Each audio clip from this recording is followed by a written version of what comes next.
Recording. So who would like to discuss or share what was talked about in their breakout groups as it pertains to the first question? What is the significance of the boat metaphor?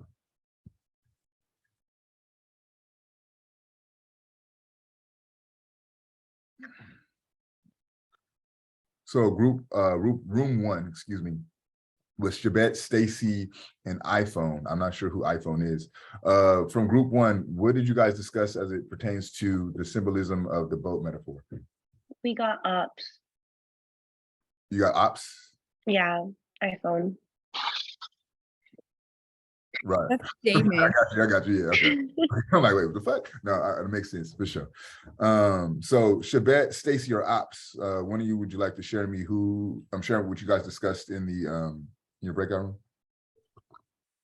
So I was not sure. We weren't sure what the metaphor of the boat was. He does mention the slave trade coming through the cramped doorway of the slave ship. And then he kind of had like a drawing of like a weird little symbol, and he mentioned it, leaving a wave like that of crawling desert caravans. It might be drawn, and then it gives like a weird little symbol, putting African countries to the east and the lands of the America to the west. And then it says, this creature is in the image of a fibril. So I couldn't pinpoint what the metaphor was. Okay. I don't know. Shabette, did you want to add, or you're kind of in the same boat with Stacey? You guys were just unsure. Yeah, no, Stacy had the best input. I actually, I looked on the modules, and so I didn't get to do the reading. So you didn't have week 9 either? No, I didn't. Do me a favor, but if you guys, by show of hands, like there's a reaction button, right? You gotta put your hands up. How many of you all did not get the reading? Because you're not the only person. Okay, Caitlin. I just downloaded the book, so I have it now, but I didn't do it prior to the class. So it looks like the majority of you all did not get the reading. Do me a favor, email me, and then I will send you all the PDFs, like I did for Cassandra, and I believe Caitlin also did not receive. I don't know why it didn't show up. I did check right now on Canvas, and it shows that it's posted as published, so I'm not sure why that's not coming up. But email me, and then I will, okay, that's a good idea too. Give me 1 second. Okay, perfect. So Cassandra placed the files in the chat, so you should have those. Thank you, Cassandra.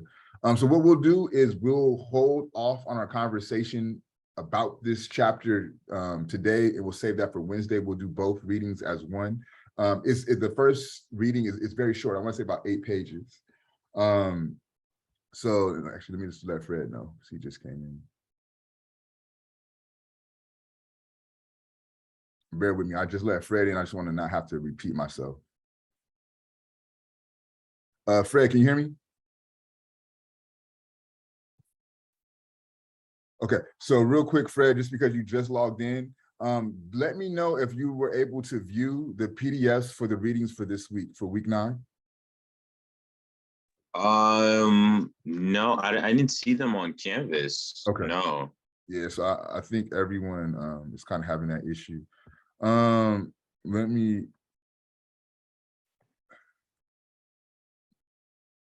see if I could drop them in the chat for everyone. So what we'll do for is we'll hold off on our discussion of Glissant until Tuesday. So read both PDFs if possible. The first one is really short. Thank you, Cassandra. She's placing those back into the chat for us so that way you have them. If you weren't able to receive them via the chat, email me and I'll send you the PDFs via email. Okay, so we'll put this conversation on pause and we'll pick it up on Wednesday. One thing I did want to discuss with you all, though, is the code switching assignment that I assigned over the week in the previous week. So I just want to check in with each and every one of you to see how that went and see what your experience was, and that will be our discussion for today. Anyone want to lead off that discussion? We're all going to talk, so it don't matter. I'm hearing for all of y'all, but if anyone wants to start off, feel free.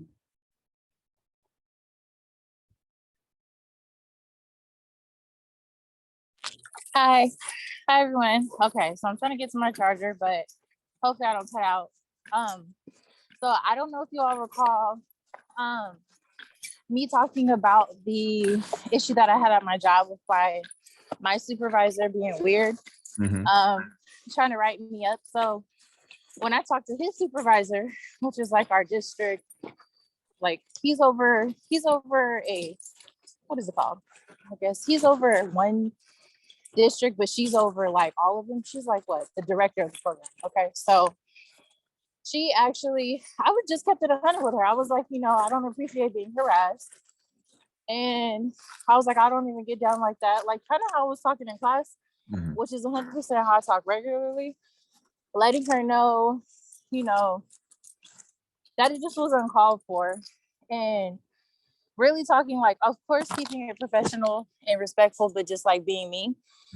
He actually had to go through a whole training on how to properly write employees up, and how in the steps that he's supposed to take, like a verbal warning if somebody, is doing something that's not within company compliance. So today I got the opportunity to sit in on his training, for how he should be conducting himself. So it was kind of cool for me to like, but it was actually before you gave the assignment. So the week after I had told you all what happened in class, I got the courage to, stick up for myself and keep it 100 with her. And like, I was cussing and everything, like not, of course, up a whole storm, but just like talking regularly to her, like I talk in my own home. So it was like, it was pretty dope to one, be myself, because I was like, I'm professional and I'm in my right mind, and I'm not somebody that, is going to harm anybody or actually carry myself like this. Like just cussing in front of students and stuff like that, because I work with like high school students and under. But I was like, this shit's not gonna fly. And I was like, I don't appreciate it. I've been with y'all 4 years, and it's real fucked up that somebody new is gonna come in here that doesn't know protocol, but just trying to pull some shit up out his ass. And she started laughing. She actually laughed when I was like, not laughing at me, but she was like, yeah, I 100% agree. So for me, it was dope being myself. And I feel like moving forward, I'm just going to continue, which is like, again, I never like not carried myself this way, but like exactly what I say. Of course, I altered my verbiage a little bit. I don't feel like I have to do that. Of course, like, in a room with adults and stuff, especially my higher ups, including this man that got me fucked up. But yeah, so that was my experience in like not code switching in an environment, even like, in a school setting for kids I work with 12th graders to freshmen, so like 9th grade. But yeah, so that was my experience. I'm glad it worked out well for you. Thank you for sharing. Damien?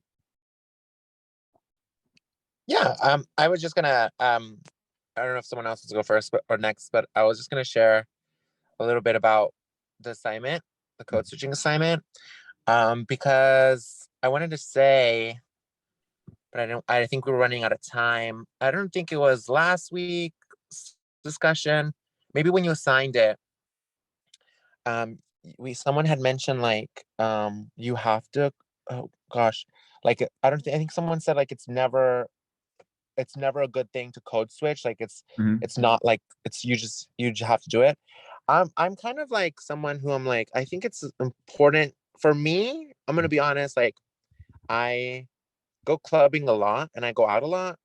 So for me, I'm not surprised by that, bro. I don't know why, but that doesn't surprise me. Okay, yeah. So for me, it's like you have to code switch at those environments, because I don't want to be how I am regularly in a situation like that. So I become a little bit more extroverted. I become a little bit more like silly and easygoing. But I will add that like I'm someone, and I think maybe Omi had mentioned that she doesn't code switch anywhere. Like she refuses to code switch anywhere. And I think I'm very lucky that I'm in a working environment. I live I live the lifestyle that I want. So like I don't have to code switch anywhere if I don't want to. But I will ask. So that's very lucky me. And I have that benefit and I have that privilege of being able to do that. So, and I don't know if it's because of my, my surroundings, or if it's because of how people interpret me. But I will also say that one thing that I do feel like I could work on code switching, and I have tried it, but it just doesn't work out, is Professor, you get my emails. I obviously sound a little different in emails, try to be a little bit more like, not like a little bit more formal, a little bit more like professional. And so like even today you asked like, hey, do you want to like do it over Zoom or in person? And I sent you like this pretty long message about like, or doing it over Zoom, because I felt weird just sending you a message saying I prefer Zoom. Yeah. So it's like you have to start with hello, good afternoon, best, I think this, I think so. I think that's where, and if I have done it in the past where like I code switch over text or email, I don't know if that still applies, but it just doesn't, it just comes off very blunt, and I don't think people expect it. Like my partner always thinks that I'm upset when I do that, but I'm not. I'm just too lazy to write out a whole thing. And Damien, like listening to you kind of makes me think of what Stacy said when we were talking about the code switching, in the sense of, you code switch so you're understood, right? And I think that very much is applicable when you're talking about text, when you're talking about email communication. You want to do it in the way that the message is received in the way that you intended it. So thank you for sharing. Also, I think it's beautiful to be in a space where you don't have to code switch. Like if you can live that life, you're very, very fortunate. Fred? So I actually had a situation with my bank account over the weekend, where someone was trying to use my card information in like North Carolina. I think that information probably got out when I was like on a road trip, but as soon as that happened, like a representative from Navy Federal had called me up, and this was by accident. This is something that I honestly forgot about the assignment, but like she was just walking me through the process, and I was obviously asking for my information and making sure like my account was safe. And I just let out a cuss word. I was like, "Damn, ain't this some shit?" And then she agreed with me. She was like, "This is some shit right here." And I was just like, "Well, I didn't know." I like it dawned on me. I was just like, "Oh, you're a sister? Like you're a queen?" And we just started talking, and turns out like she's from the same area I'm from. Like she grew up in Baltimore and everything, and she was just like telling me about her life, her kids, and everything. But yeah, it's just crazy that all it took was just one phrase or like one cuss word for me to say, like for I guess us to like stop talking so formal. And I think because of that, she even helped me out even more. So like I ordered a new card, I just picked it up today and everything. But yeah, like that's that. I just wanted to say that because like it was just weird, but I mean, that happened. It sounded like y'all was both code switching, and you dropping that cuss word allowed you both to kind of put down that wall of professionalism, right? Dope. Thanks, Fred. Omi? Yeah, so I think that it's when putting in Fred and Damien's perspectives into the picture, because last time we talked about this, I did say like I'm awarded the blessing to not have to code switch like at my job. My boss is like, I mean, we're getting ready for a really formal gala this weekend too. And she like is encouraging me to like go with my no eyebrows and like in my style. Like she encourages it, she hypes it up. So I love my boss. And yeah. So like I on my day-to-day I thought that I didn't code switch, but I think that when now introspectively looking at it after Fred and Damien was speaking, I think that I do code switch, but not in the regular way that we have understood it to be, of like, so that we become more respectable in white spaces. Because like to what Damien was saying, like when I'm okay, well, one, I'm autistic, so I have to learn how to properly act in certain situations. So I think that that's like one level to it, because like I know that I know now, like it wasn't like something that I knew off top, but like after being walked through it, like I know that I can only act certain ways in certain spaces or like say certain things in certain spaces that like sometimes I slip off on. And then two, like in my social scene, I'm part of like a rocker scene. So like when I socialize, like I only go out to ska shows primarily. And like in those spaces, I have a reputation to uphold. And like I switch in those spaces to be like a lot more resting bitch face and like aggressive so that people don't feel like I'm a pushover, because especially now that like I'm sober and stuff, if you're not drinking or doing drugs in these kinds of spaces, like people just like feel like they could push over you, and like I have to make sure that like people know, especially because of my size, that like you can't fuck with me. And then also in like what to when we're interacting, to like what Fred was saying, but on the opposite perspective of like if I'm in a room with Latin elders or Latino elders, I have to be extremely like poised and respectful, like because I already have hella piercings in my face and tattoos and things like that. Like that's not to an out like to my grandma or to like this weekend we had a family gathering, and I am a representative and an extension of my grandmother and of my grandmother's legacy and of what my grandmother has been able to build. And because aesthetically I already look the way that I look, I have to in these spaces be even more poised and be even more well-spoken and be even more like eloquent, and my Spanish can't mess up, and like, and it's not necessarily like a respectability politics or like so that white people can see us more like human, but it's in a way of like, don't disrespect your grandmother, don't disrespect the immigrant plight, and don't disrespect, like I can't, even in like the Spanish language, we say ustedes instead of tú to elders, or like there's certain words that you don't say around your elders, or certain things that you don't say around your elders.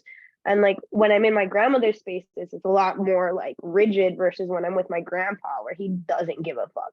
So like I can say or do or be like breathing a little bit more. And I guess in that situation, and pretty much only in those like two situations, that I see myself being like different versions of myself. Sorry, I know that went on a little long, my bad. Just like I'm taking notes, right? And a couple of things that came to mind while listening to you and I'll work backwards, right? But it's not respectability politics, but it's familiar representation, right? And this idea that, you are an extension of your family's legacy. And that's something that my fiance deals with a lot. She's from East Africa, from Eritrea. And it's very much about, when you're out in public, you're a representation of all of the lineage that ties you back to Eritrea, right? And you can't defile that by misrepresenting the family. So I definitely understand that from her standpoint, right? And then also, you talk about like the spatial dynamics of having to code switch in a different space. Kind of similar to Damien's point, right? It's like, when I'm in this punk space, I have to take on this persona so I don't get looked at as a sucker, you know what I'm saying? So I gotta, put my mean mug on, you know what I mean? So just to let them know that they can't fuck with me. This makes me think of a Middle Eastern philosopher named Sarah Ahmed, and she has this concept of matter out of place, matter out of place. So it's not more so about limiting your mobility from a class or racial perspective, right? But it's about the spaces that you occupy, and are you validated in those spaces? And so she's talking about, by and large, with the last name like Ahmed, going to the airport, right? And with a last name like that, post September 11th, she is always matter out of place. Her name is always cause for suspicion, right? Because she holds this Arabic last name, her flight and boarding pass information is going to get looked at with a little bit more scrutiny. So that's being attentive to the space that you occupy and how that determines the persona or the behavior that you must embody. And I think both Damien's and Omi's comments speak to that very well. Who's next?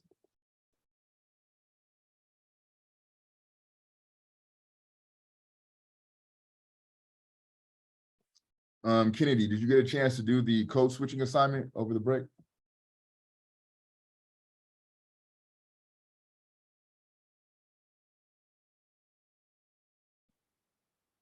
Kennedy, if you're there. Yes, I'm here. I'm sorry, I was not in class when you explained what the assignment was, but could you explain it, and possibly I might have done a situation? For sure. So you understand the concept or the notion of code switching, correct? Yes, I do. Okay, so essentially the assignment was to in spaces where you normally code switch, don't do it. But then pay attention to one, how you will feel about being your authentic self, but then also how others are responding to you being your authentic self. So if you could think of circumstances over the break that, you know, those things kind of played out, no, it would be a great time if you could speak to that. If not, we'll circle back to you on Wednesday.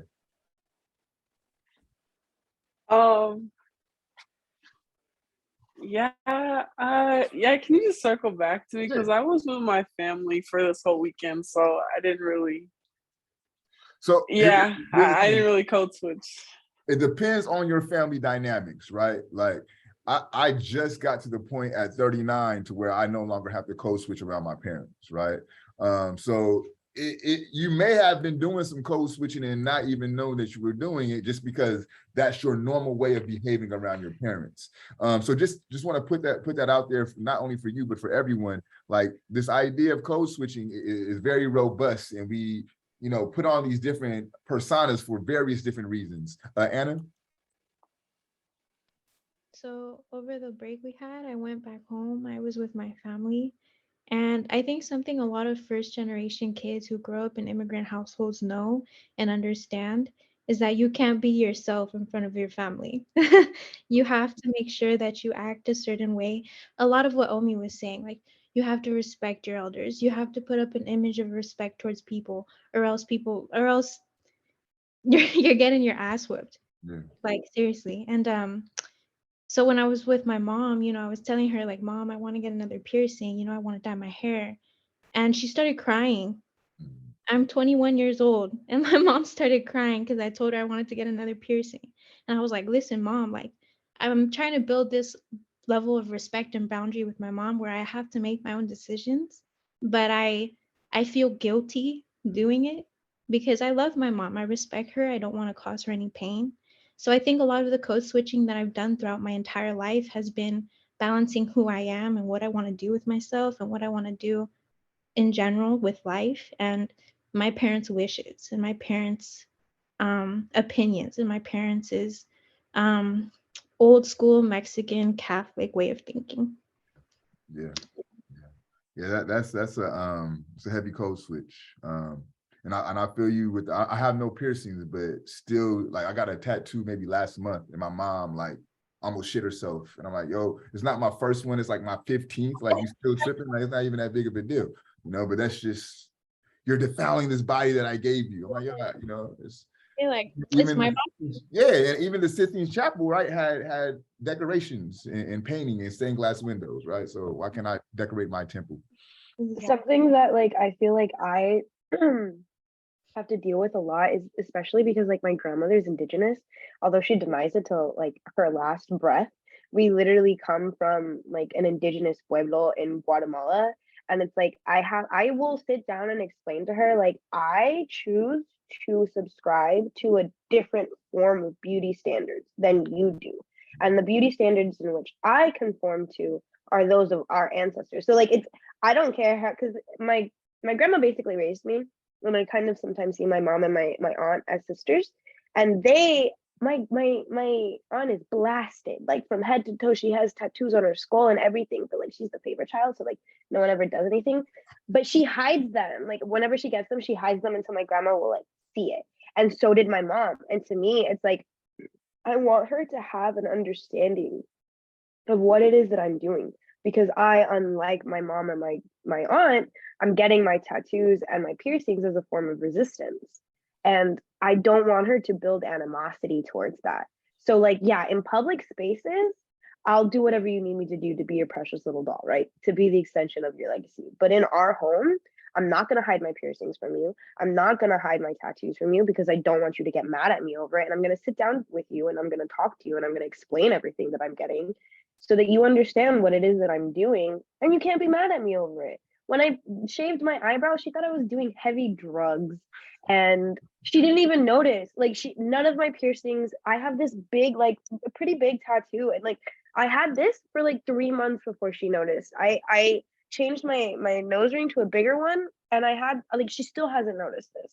And it's like, if you don't make, I feel like sometimes if you don't make it a big deal, like she doesn't make it a big deal, but like I poke fun at it. Like I'll joke about it, like who I am as a person and my personality and my piercings and all of that, like the aesthetics of it. So that she doesn't have an opportunity to get mad at me over it. Whether you like it or not, I'm still gonna do it. But I don't want to build this animosity between us. How if you don't mind me asking, how old are you? I'm 23. Okay. Only reason I ask, I cannot wait to hear you talk once you have children. They'll all that up for you, sis. Watch when I tell you that. I feel like the only thing that I would have an issue with my kids is if they come out as normies. Like other than that, like I don't really like if you're conforming, if you're choosing to go with the mainstream, then I'm gonna be disappointed in you. Like if you're not choosing to think for yourself, then like other than that, like I don't nothing really surprised me. But I also don't plan on having kids. So. Okay, well then no worries, man. You ain't gotta worry about it.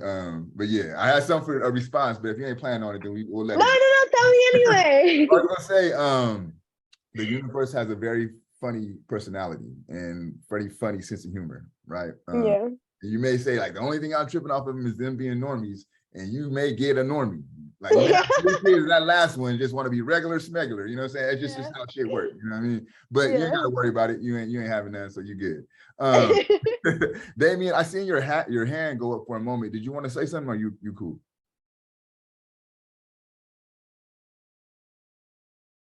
I think I'm gonna take that as you're good. Who else would like to share?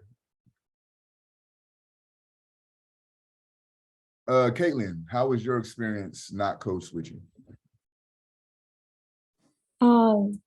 I over the break that I was with my mom and the family, I turned on the TV and I like to put on like music videos. And in this, like, I guess this particular moment in day, I was like going through it. And it wasn't necessarily like the emoist of songs, but I was playing, what's it called? The Black Parade. I forgot by who. It's either like, oh, My Chemical Romance. Yeah, so the Black Parade by My Chemical Romance. And it's not the emoist of songs, but my mom happened to walk in. And this is the living room TV, mind you. Okay. And she like, I guess she has this perspective of me that's like very happy, very calm. So when she heard this song play, and particularly the part where they're like screaming really loudly and like emotionally, she was like, "Are you okay? Is everything all right?" I was like, "Yeah, I'm fine. Like this is music I listen to." And unfortunately, like sometimes I don't play this kind of music in front of her because of, I guess, like the vision she has of me. Mm-hmm. So like when I guess I would consider that code switching because she just kind of felt worried for me over a second. She was like, if there's any problems, like you would let me know. And I'm like, yeah, but this is just a song. It's okay. And like even to this day, sometimes I like want to like look a certain way, I guess like more grungy or stuff like that. And I feel like she'd be worried if I'm going down a spiral or something. So I guess that's my story. Yeah, I think I'm looking at Omi in the chat, man, bro. The consummate rebel.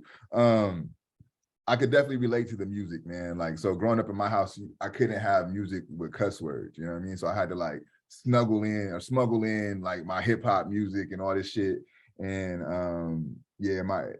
so I definitely understand that, you know. And this is like, so the mid 90s, right, where everybody's parents are afraid of their black son becoming a gang member, right? And of course, all I wanted to listen to was gangster rap, right? So imagine the amounts of code switching I had to do. And thank God for headphones, because I don't know if I would have made it. Yeah, I was just gonna share a little more.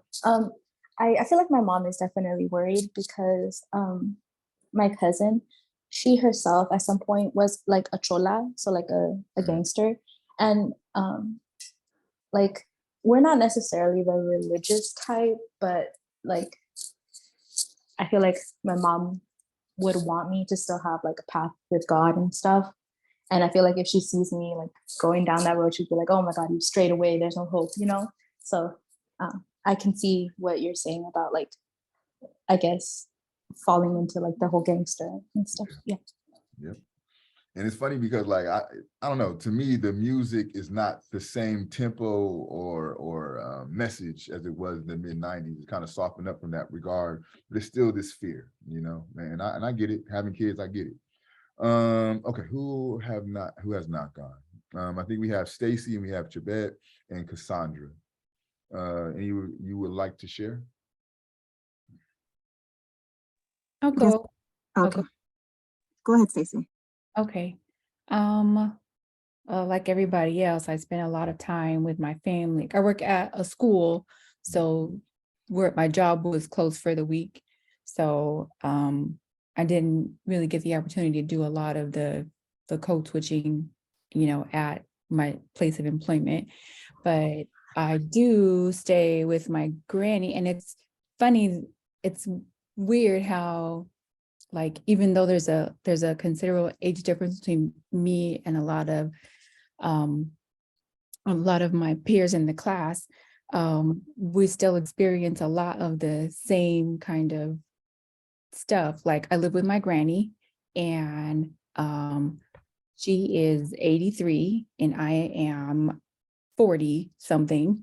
And I was talking to her, and I try not to code switch around her. I try to, and she's had the same idea about me since I was little, and she shared that with me last week.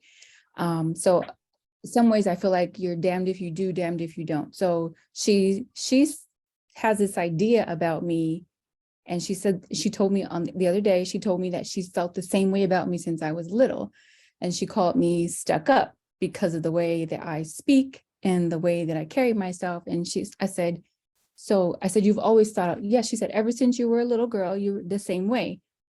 And I'm like, well, how can a little girl be stuck up? And she said, you're stuck up. I was like, okay, but that's me being myself. You know what I mean? Like, I'm not code switching around her. So then I was like, okay, well, maybe if I try and relax more around her, then maybe she'll have a different idea. But so I tried to share things with her. I tried to include her. I was like, okay, well, what outfit should I wear? I'm going on a date or whatever, blah, blah, blah. And she still has her ideas about how a person should be. So, or how I should be. So I think that, I mean, like I said, you're damned if you do, damned if you don't sometimes. So do what you want, be what you want, speak the way you want to. I say, with not disrespectfully, of course, with a certain amount of respect, a modicum of respect, but with family members, like, they're gonna think what they think about you regardless. It doesn't matter if you carry yourself a certain way. It doesn't matter if you try to change things about you, or if you try to present yourself a certain way. They're gonna see what they see. They're gonna, yeah, my granny is, she made me mad. She hurt my feelings and she made me mad. But I can't, there's nothing I can do. It's set in her mind that this is how it is, this is how I am, this is how a person is, and this is what I am. So I'm cool. Like, I'm still mad at her, but I mean, it's going away, but I'm cool.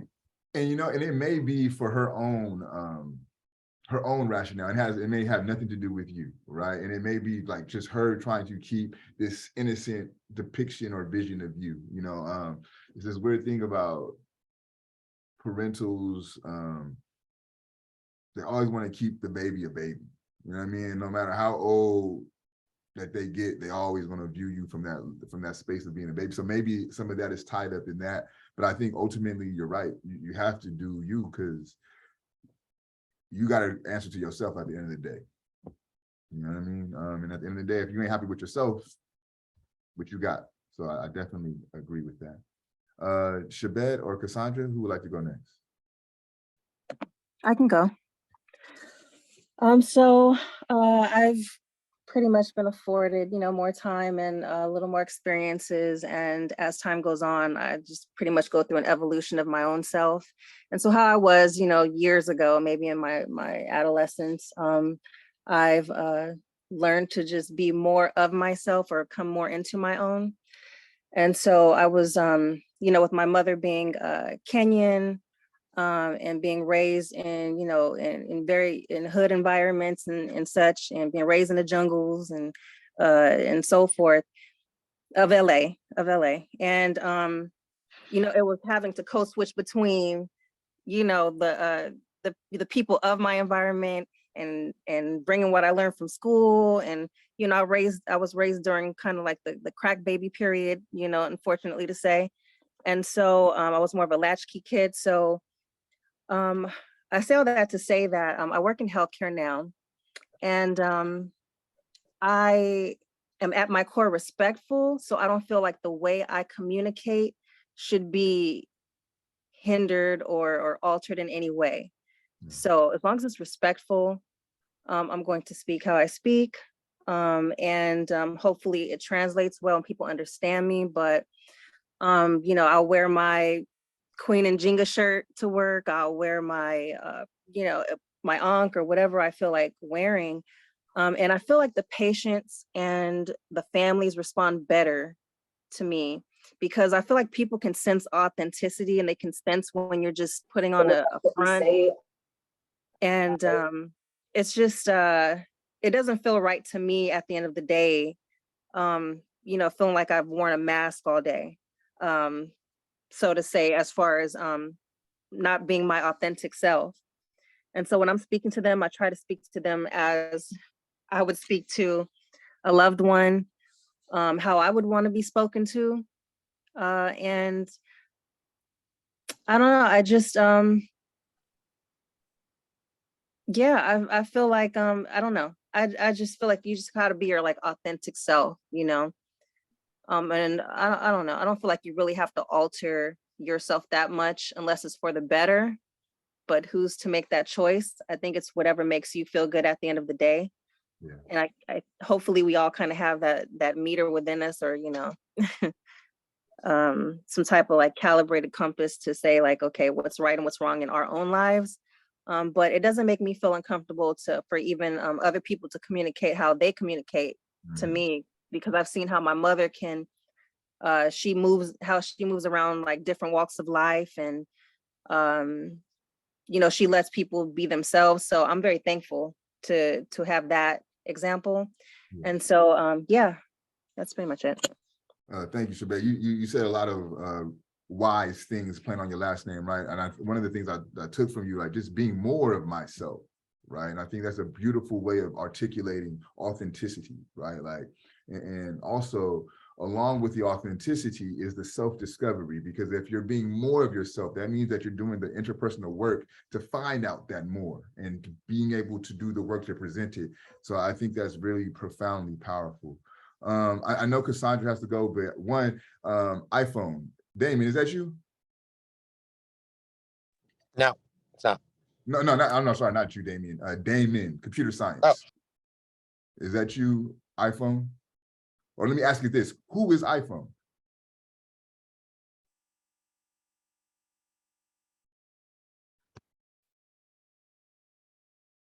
He was in our group one, and he did say Damon, I believe. Okay. Just looking at the chat, it sounded like it was something that Damon would say. So I'll get to you after Cassandra is going. Cassandra, did you want to share your experiences or your attempts at not code switching or being your more of your full self?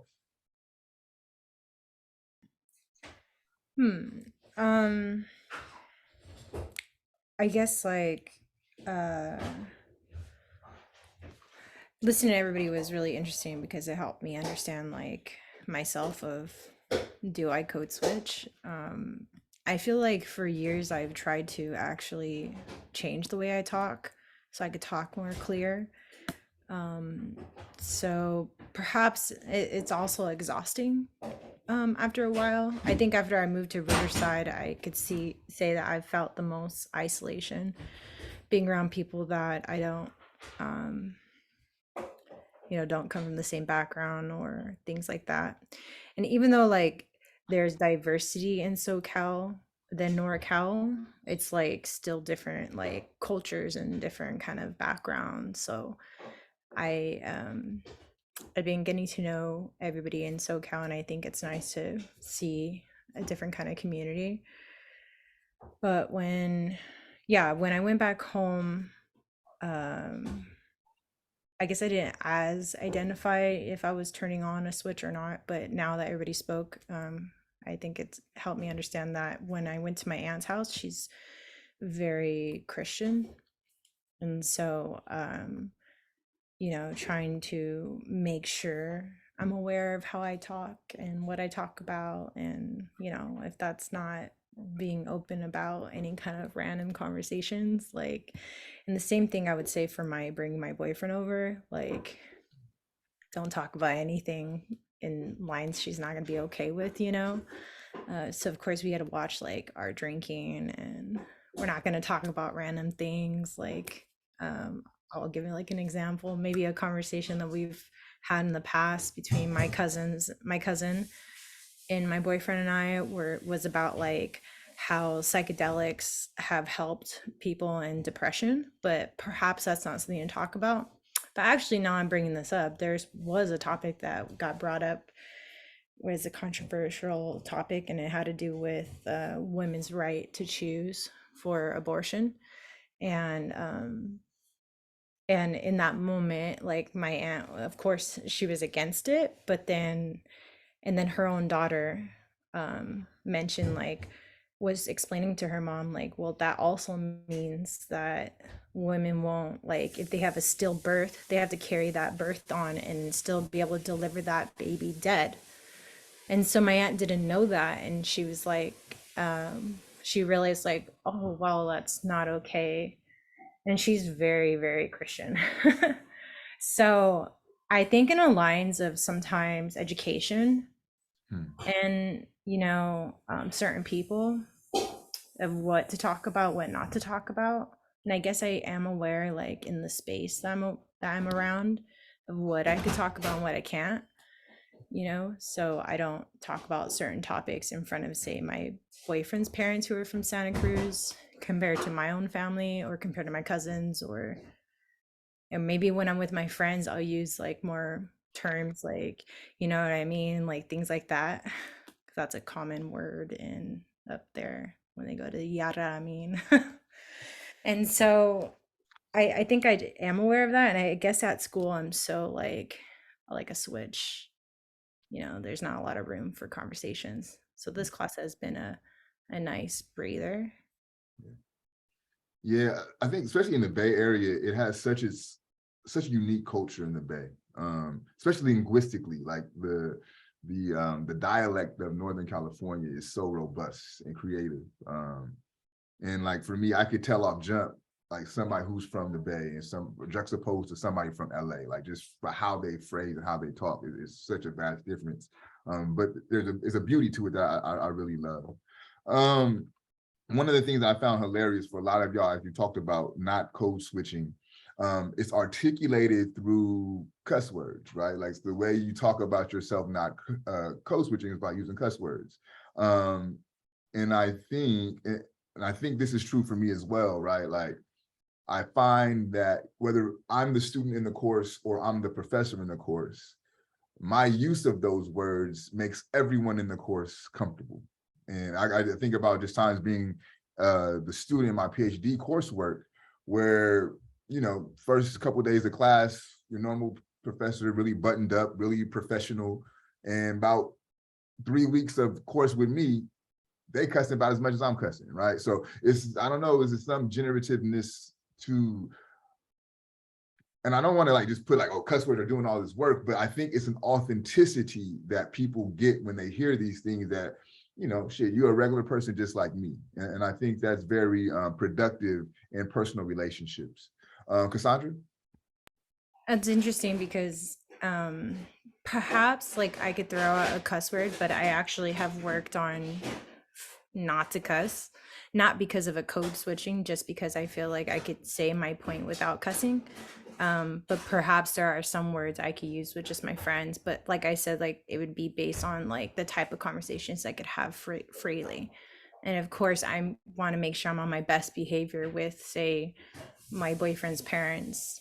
Would I know their limitation of how much they could handle of me compared to, like, say, my own family? Like, so my own family, we could play, like, probably I'll play music and me and my cousins could get really loud and we could be loud, right? But then with my boyfriend's parents, perhaps I know that I can't like do those things. So I kind of like around certain people, I kind of just change my limitation of how much I give of myself. And perhaps I just feel like I've learned to just not care in the end. Like I'm in and out and I feel like I'm here for me and I don't care if I need to impress anybody. But when I have those moments like to hang out, like outside of that, I could be a fun person. I'm just saying, like, at school, I'm in and out. It's my, like, it's business. Like, this is my life. So I think that I've already assimilated in some ways, I've noticed now since it's class. Yeah, I'm always trying to get people to come out their shell in a certain degree, right? Like just to like open up, you know what I'm saying? You don't always have to put up like this professional wall. Like it's not always necessary. But if there's a choice for like to give a song to DJ, I'm gonna be like, can you please put the Mac Dre song on? So, and I went to one party of my classmates or hung out with my classmates and I put that on. They had no idea what it was. They were just like, huh, this and that. I'm like, oh God. It's regional. It's very, very regional. Very regional. Shabette, did you have your hand up? Yeah, I was just when I think of code switching, the part that gets me is that whenever, well, I'll just speak for, because as a Black woman, when we do something, whether it be long acrylic nails or individual braids or cornrows, it becomes appropriated. And so when code switching, when trying to, I'm not white proximity, but it just feels like we're dimming our light of some sort and it feels like it's just perpetuating white supremacy in some type of way. And then they end up using the language anyway, and they end up putting it in the Oxford dictionary, whatever dictionary they have on hand, bling bling, which got overused over time. And so I feel like, why can't we be ourselves? Why can't we speak the way we speak? Because it's going to be stolen anyway. I mean, who's to say that it's ghetto? So and so. I mean, not that it's a compliment, but I don't mind being the Blackest of Black. It doesn't affect me in any type of way. So that's why I really try to shy away from code switching. And to be honest, Shabette, that's why I assign this assignment, right? And I do it in every class that I lecture. And it's not about diminishing the other, but it's about appreciating who you are and your purest, authentic self. And knowing that there's a value in that, especially for us Black folks, right? Just because, to your point, everything that we do gets diminished, but then they'll take it and commodify it, right? So to your point, why not just be your beautiful, authentic Black self? We over here trying to hide our thick lips while they're shooting shit into their lips to make them thick. We're trying to use bleaching creams while they're using tanning beds to get dark. You know what I mean? So it's just really, really about understanding the value in who you are, right? And this is for everyone. Everyone has a very pristine value.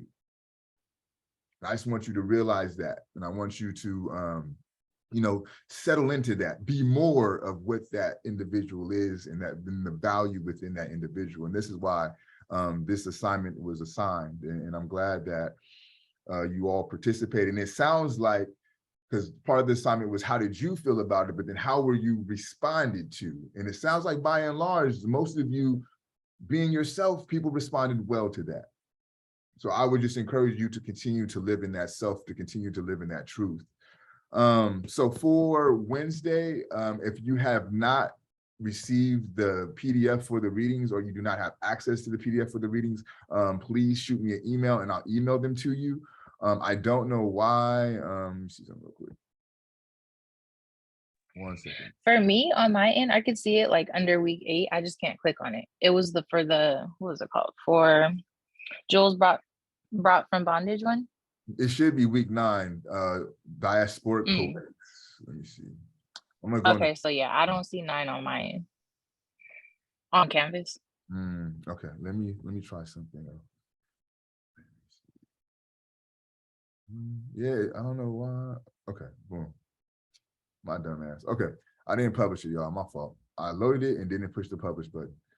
Could you check to see if you see it now, Makala? Okay, I see it. You see it now? Okay, so you should be able to view it now. If not, you should have the PDF as well. So we should have access to the readings. Again, the first one is very short. It's only about like 5 or 6 pages. The second one is a little bit longer. But again, think metaphors, think imagery, things of that nature, because that's going to help you understand the reading a little bit better. And then what I'll do is I'll merge the first PDF and the second PDF into a lecture. Sorry. Will class be online Wednesday?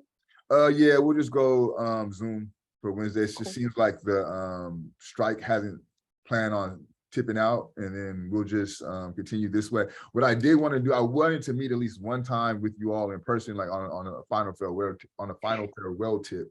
But we'll see how that goes. And then what we'll do for next week, it will be about prepping you all for the final. So I'll send out a final study guide, and then we'll spend the class time going over that final study guide and making sure that you all feel comfortable and prepared for your final. Kennedy? So I have 2 things. The first thing is off of what you just said, like next week is finals week. So that's like the last week before the end of the quarter. Okay. So yeah, go ahead. Okay, no, go ahead. I'm listening. Go ahead. So yeah, I was just wondering if you would send out the study guide before that. And then also, I'm just gonna be honest, I'm really behind on writing the critical reviews. So do you have any tips? I mean, I still have to do the readings, but. Okay, how are you with the readings?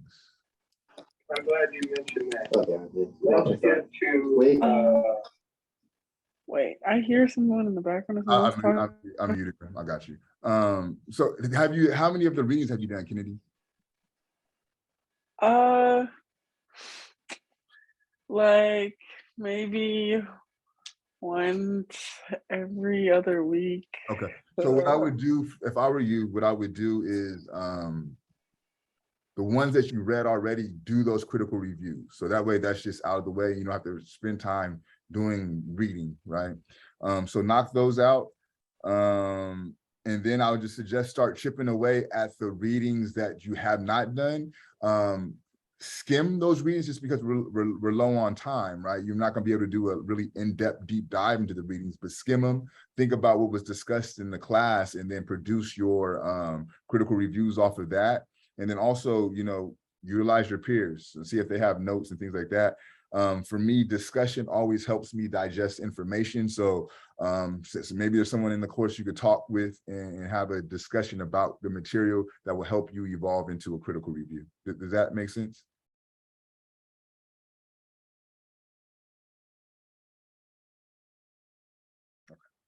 Fred? Yes, that makes sense.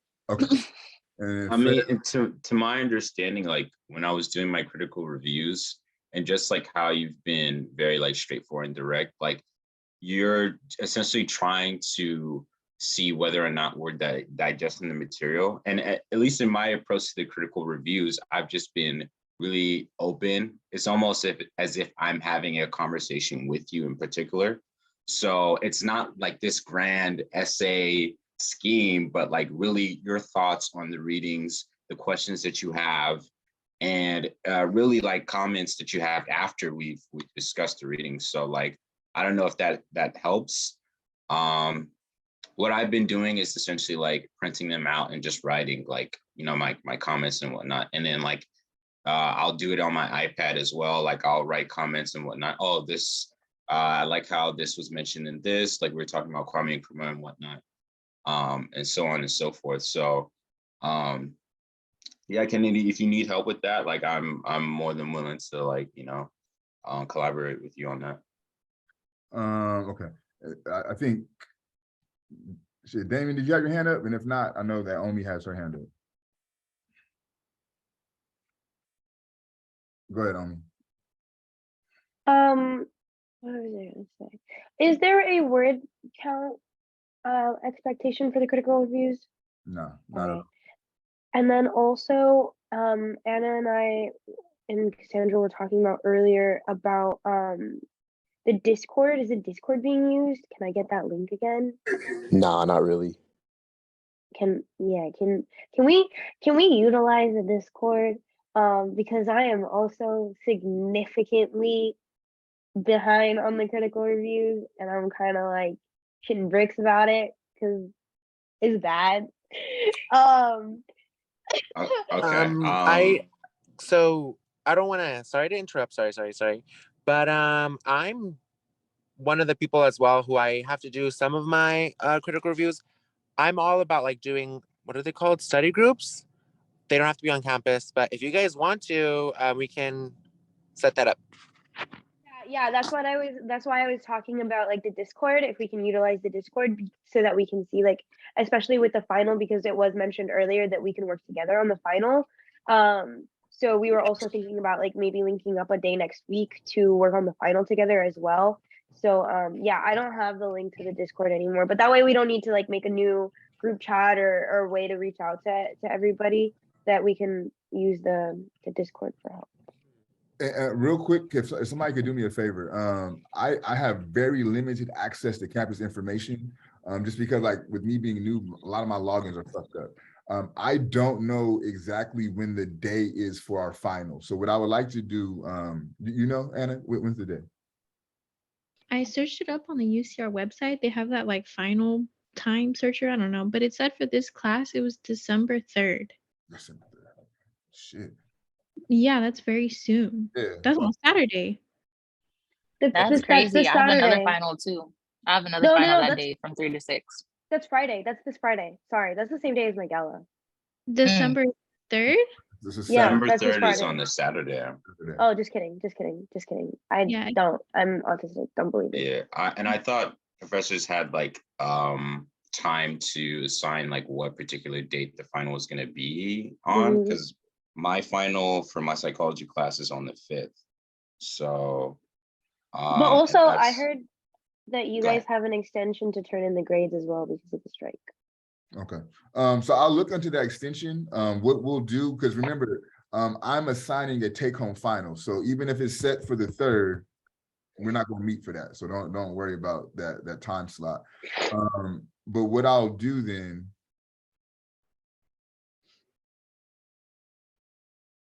because what I would like to do is at least Monday do a midterm review with you all. So maybe what we'll do is Monday the 5th, we'll do the review. I'll assign it. Well, let me do this. Put this on pause. Let me find out when I need to submit grades. And then based on when I need to submit grades, I can know when I need y'all information, right? So let's just say hypothetically, this is hypothetical. To say, for example, I need to have grades in by the 16th of December, right? I'll ask that your your final and your critical reviews are due on the 12th, right? This is like a hypothetical scenario. So let me reach out to the chair to see when grades are due. I'll send you all a message saying, when I need the information by, and this is when it's due. So what we'll plan on doing is we'll meet on Wednesday and we'll discuss the end of Poetics of Relations. On Thursday, Thursday or Friday, I'll send out the midterm study guide. And then we'll dedicate Monday the 5th to covering that study guide. And then shortly after that, I'll assign the midterm. And I want to give you guys like about 4 days or so to complete the midterm. I'm sorry, the final. I keep saying midterm, the final. And then just know when I'm asking for the final, I'll also be asking for your critical reviews. Does that make sense? Damien, does that make sense to you?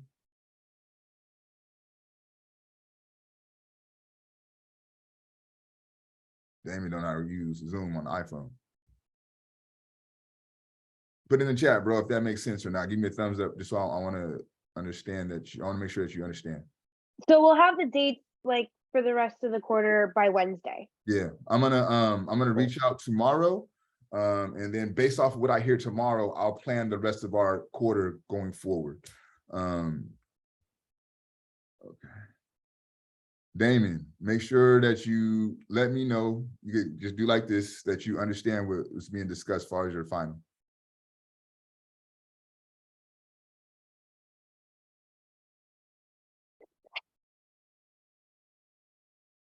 Go ahead, Anna, you had a question? So the December 9th by midnight, we don't know anymore. We don't know anymore. But what I will try to, because like, so for example, right, if we do the review on the 5th, that would still give us 4 days, but probably what I'll do is I'll move it to like the 11th, just to kind of give you a couple extra time. You know what I mean? But for sure, it's not going to be due on this weekend. No. Okay, thank God. No. I'm so behind right now. Cassandra, what we're talking about is that initially the final was due on the 9th, right? But based off what we've heard, that we may have to move that date, right? I want to give you plenty of time to go over the review and then as well do the actual work for the final itself. So for sure, on the 5th, we'll do the midterm review. But I want to give you about like 5 days or so to do the actual final. So I'll check to find out when I need to submit grades, and based off of when grades need to be submitted, I'll let you all know when I'll be expecting your information. In the meantime, I do suggest that you utilize the study groups. Maybe you all can meet via Zoom. Use each other to get each other on par, right? Like, I'm not pressing on how you go about it, but just, you know, get things in order so that way you could get a good grade in the class. But I will make sure on Monday that we take time to prepare you all for the final, for the final. Kennedy, do you still have your hand up? Or is that, you just put your hand up? Oh, no, that was the old hand. My bad. And then Damon, you had a question? Hey, sorry, yeah, I'm just, so I've been in and out. I just wanted to ask, when are you going to be assigning the final? And when are the DQs due? I heard the 9th. I just wanted to confirm that was true. Okay, so I just had a whole long ass discussion about that. And I know you're having technical issues, but I'm going to ask you to refer to your peers. Come on, man. Bro, right. I've been talking about this for the last 10 minutes. Okay, real quick. I'm going to find out when grades are due. Okay, based on when grades are due, will determine when you have to turn in your final and when you'll have to turn in the critical reviews. December 5th, next Monday, we'll do an in-class review for the final. Ideally, I want to give you 4 to 5 days to complete the final. So in theory, and I'm putting great emphasis on theory, if we have the review on the 5th, you may not have the final due until the 10th, if I can submit grades in time for that. When your final is due, I'll also be expecting your critical reviews. This will all be predicated on when I need to submit grades. Does that make sense, Damien? Okay, so I heard next Monday we will have prep for the final. The DQs and the final will all be due on the same day. Is that day December 9th? No, we don't know yet. It'll be determined based on when I need to submit grades. Okay. So I'm gonna find that out tomorrow. Okay. I'll send a message to you all. And then for sure on Wednesday's course, I can let you know some specific dates as to when things will be due. Because it'll all be predicated on when I need to submit grades. I want to give you time to get the work done. Because technically on paper, our final is December 3rd. I don't think that's fair to have you all do the final on the 3rd. So we'll do the review on the 5th, and I'll determine when it will be due based on when I need to submit grades. Does that make sense? Yes. When will